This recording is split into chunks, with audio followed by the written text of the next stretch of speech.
Hello and welcome to the following lesson for OCR A-Level Physics in Module 5, the Newtonian World and Astrophysics, in the topic of gravitational fields and on the concept of gravitational field strength. So if we've been successful and we've learned in today's lesson, we should be able to define what a gravitational field strength is, calculate the gravitational field strength for different gravitational fields, and then finally describe how gravitational field strength varies with distance for different gravitational fields.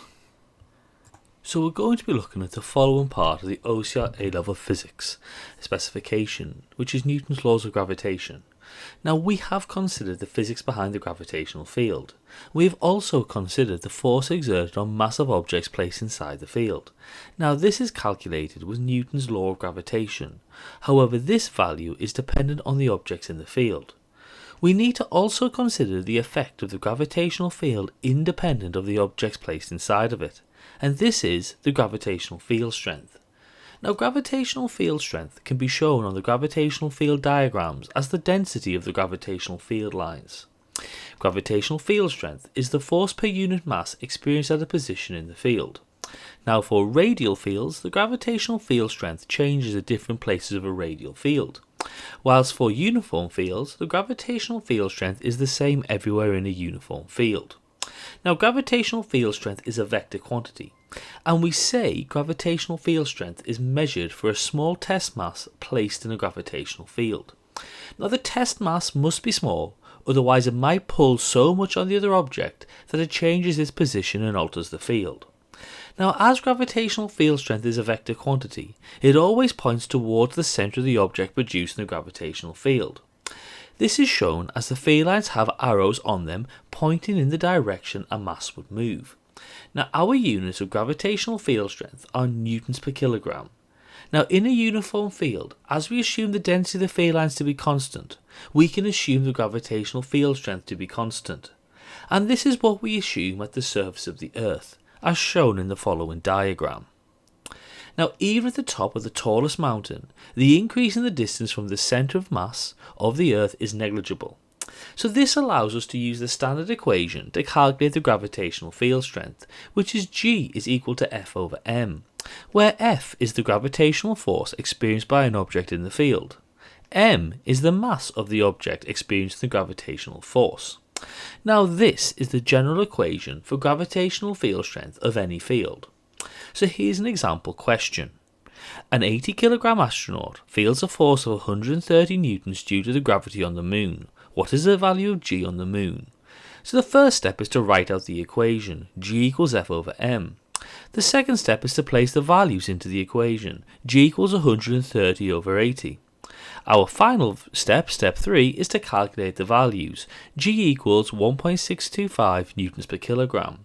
But remember to give all values the appropriate number of significant figures with a unit. So it should be 1.63 newtons per kilogram. Now, whilst this is the general equation for the gravitational field strength of any field, it can only calculate the field strength at that point in the field.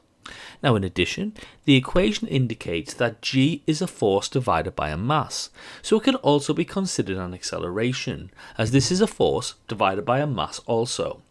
So this means that another unit for the gravitational field strength is meters per second squared. In other words, the gravitational field strength at a point is the same as the acceleration of freefall of an object at that point. So G is equal to A.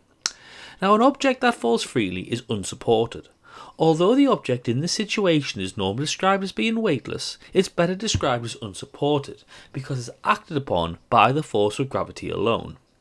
Now, in a radial field, as the density of field lines decrease with distance by a factor of 1 over r squared, we must assume that the gravitational field strength does this also.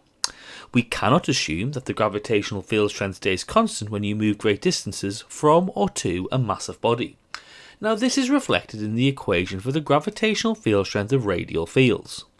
G is equal to big G big M over r squared, and this is derived from looking at Newton's law of gravitation. If F is equal to G big M small m over r squared, and we know G is equal to F over m, we can substitute this into the equation, where we can say G is equal to big G big M m over r squared over m. The small m's will cancel through, so G simplifies to G m over r squared. Now technically the true equation is g is equal to minus gm over r squared. This is because it's a vector equation for gravitational field strength.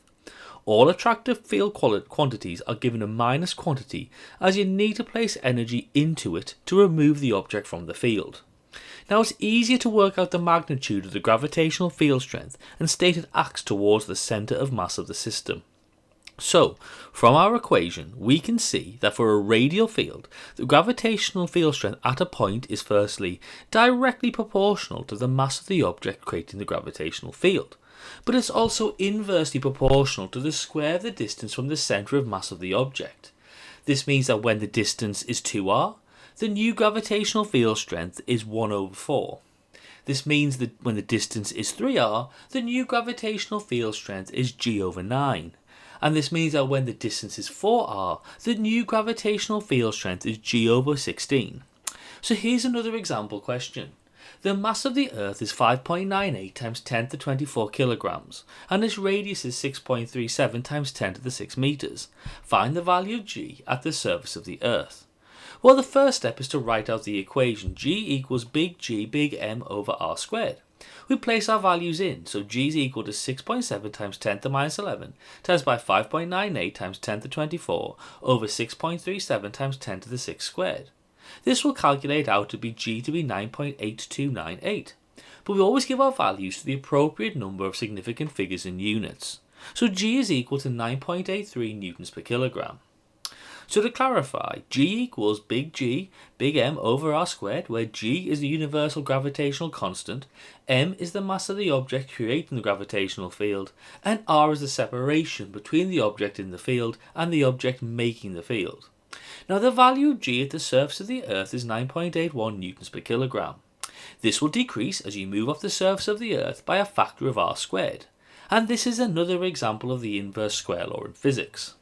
So we know that the gravitational field strength at a point in a field is independent of the mass placed there. It's actually a property of the field. So two objects of different mass placed at the same point in the field will experience the same field strength but will feel different gravitational forces.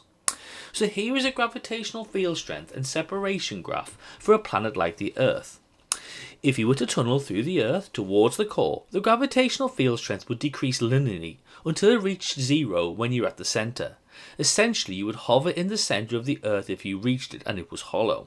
Conceptually, this is because all the mass would be pulling you equally in every direction, making our resultant force zero, meaning you wouldn't accelerate in any direction. Now the graph trend is shown with the following. We know the volume of a sphere, like a planet, is V equals 4 over 3 pi r cubed. We know the density of a sphere, like a planet, density is equal to mass over volume. So we can substitute the equations and make m the subject. So m is equal to 4 over 3 pi r cubed times by rho. So therefore we can use the equation for g and get the equation for mass to be the following. So we can say g equals big G m over r squared, so is equal to g over r squared times by 4 over 3 pi r cubed times by rho. We can then simplify to say g is equal to 4 over 3 g pi rho r. So this tells us that within the Earth's surface, i.e. when small r is smaller than big R, the gravitational field strength g is directly proportional to the distance d from the centre of the planet. Now as we mentioned before, gravitational field strength is a vector quantity. This means you can add them up to find the combined effect of more than one object. But remember, you must carefully consider the direction of the field. So for example, you could be asked to find the resultant gravitational field strength at point P. So a model question could say what is the resultant gravitational field strength at point P, where you can see one planet has a mass of m and is a distance of x from P, and the other planet has a distance of 2x from P and a mass of 4m. So the first step is to take one direction as a positive. For example, let's take the right hand side of P to be a positive. We would sum the effect of each sphere, remembering that g is equal to big G big M over r squared. So we can say g is equal to g 4m over 2x squared minus gm over x squared. We can then work it through, and actually when we work it all out, we can see that G is equal to 0 newtons per kilogram, as the two gravitational field strengths will cancel each other through, and we've given our value to the appropriate number of significant figures in units. So, what we can say is that if we've been successful in today's lesson, we should be able to firstly define what gravitational field strength is, then calculate the gravitational field strength for different gravitational fields, and then finally describe how the gravitational field strength varies with distance for different gravitational fields. So to summarise, gravitational field strength is G is equal to minus Gm over r squared for a point mass. The gravitational field strength is uniform close to the surface of the Earth and numerically equal to the acceleration of freefall. So, thank you so much for watching this lesson, which is part of the Module 5, the Newtonian World and Astrophysics, which is part of the OCR A-Level Physics specification, for the topic of gravitational fields on the concept of gravitational field strength. Thank you so much for listening, and as always, have a lovely day.